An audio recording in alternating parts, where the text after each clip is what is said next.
everyone. This is Arirang News. I'm Nahyun-kyung in Seoul. The top stories we are tracking for you at this hour. With her newly sworn-in Prime Minister, President Park Geun-hye is expected to carry out a small cabinet reshuffle this afternoon.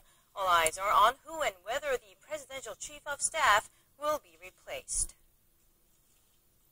The meeting over Athens' bailout program falls through in Brussels as Greek officials dismiss a Eurogroup proposal for an extension.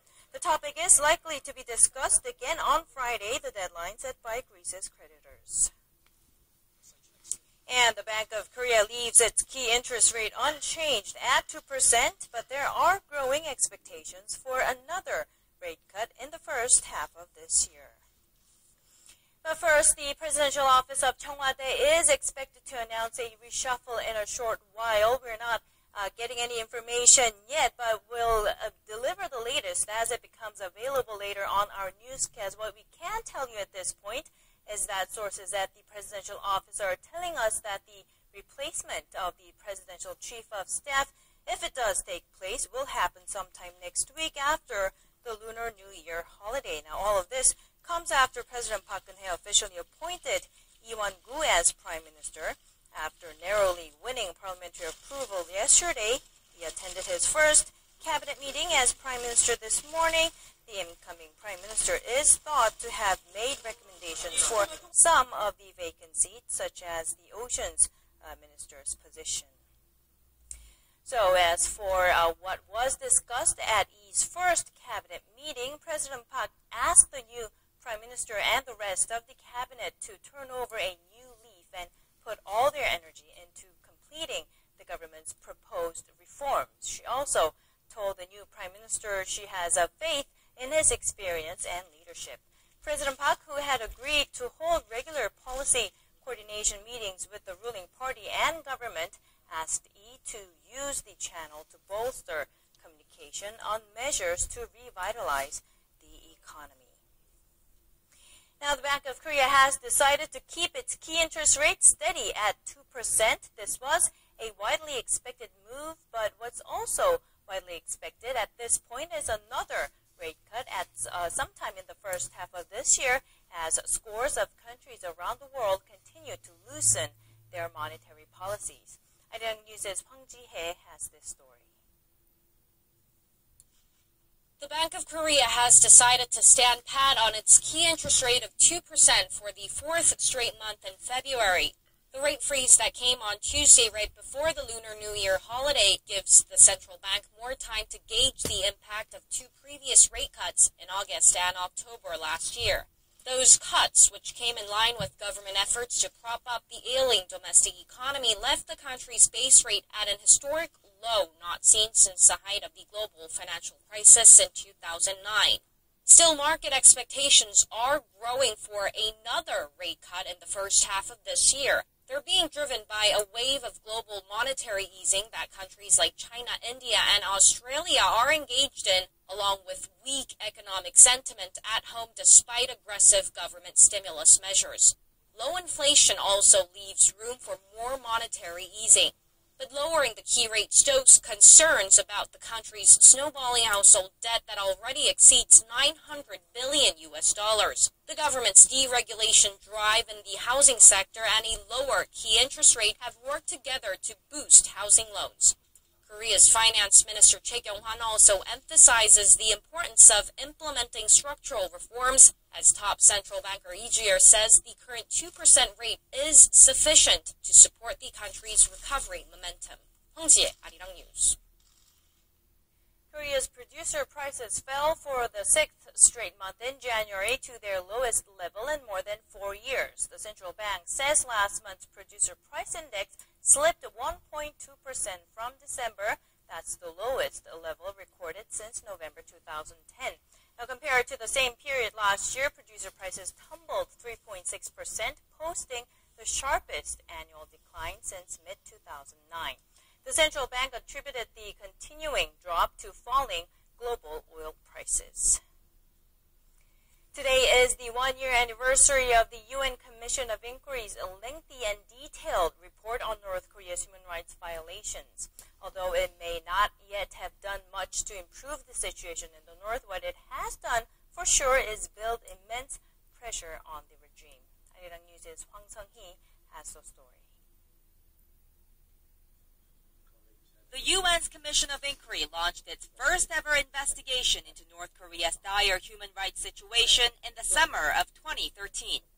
The three-member panel met with North Korean defectors and experts in Seoul, Tokyo, and Washington to hear testimonies and collect data. Forced abortions, trafficking, and other indignities imposed upon women, both as prisoners. The outcome was a landmark 370-page report published last February that outlined North Korea's human rights abuses, including torture, execution and arbitrary imprisonment, deliberate starvation, and rape. It recommended that the regime be referred to the International Criminal Court for possible prosecution of leader Kim Jong-un. Pyongyang's initial reaction was anger, even threatening a nuclear war. It is necessary to strongly react to the hostile forces attempting to meddle in the internal affairs of other countries under the signboard of human rights. Then North Korea countered with a different tactic, publishing its own lengthy report on its human rights conditions and releasing American detainees. But all this was to no avail. The UN General Assembly approved a resolution on North Korean human rights, and the UN Security Council held its first-ever discussion on the issue in December. While any referral to the ICC would almost certainly be vetoed by permanent UN Security Council members China and Russia, Seoul is set to open a UN Human Rights Office next month. Hwang Sung-hee, Arirang News. Egypt has launched a second wave of airstrikes on Islamic State targets in Libya. These are in response, of course, to the mass beheading of 21 Egyptian Christians by those loyal to the militant group. Cairo is now rallying more concerted international efforts toward destroying the extremist group's operations. Kim Hyun-bin reports. Anger erupted in Egypt one day after the Islamic State militant group released a gruesome video showing the beheading of 21 Egyptian Christians. That rage rained down on IS-controlled areas in Libya, where the decapitations are believed to have taken place. Egyptian state television aired footage of fighter jets departing a hangar. The words "Long Live Egypt" can be seen written on a jet's tail as it sets off on its mission. This was followed by night vision aerial footage showing airstrikes destroying reported IS camps, training sites, and weapons storage areas. Of course, what happened is a barbaric and savage terrorist act that goes back to the Stone Age. I can't imagine who would do that. Egypt has every right to defend itself, and it must take steps against this type of terrorism carried out by those fundamentalists. While the bombings were taking place, some of the victims' families held a funeral service for their loved ones in El-Or village of Samalut, though their bodies presumably remain in Libya. Egypt's President Abdel Fattah Sisi is calling on the international community to expand its fight against the IS group beyond its strongholds in Iraq and Syria to include Libya. He says the situation in Libya is a clear threat to world peace and security. The UN Security Council and Secretary General Ban Ki-moon condemned the mass murder as heinous and cowardly. Pope Francis, in his Monday address, urged Catholics to remember their brothers who died for the mere fact of confessing Christ. Kim Hyun-bin, Arirang News.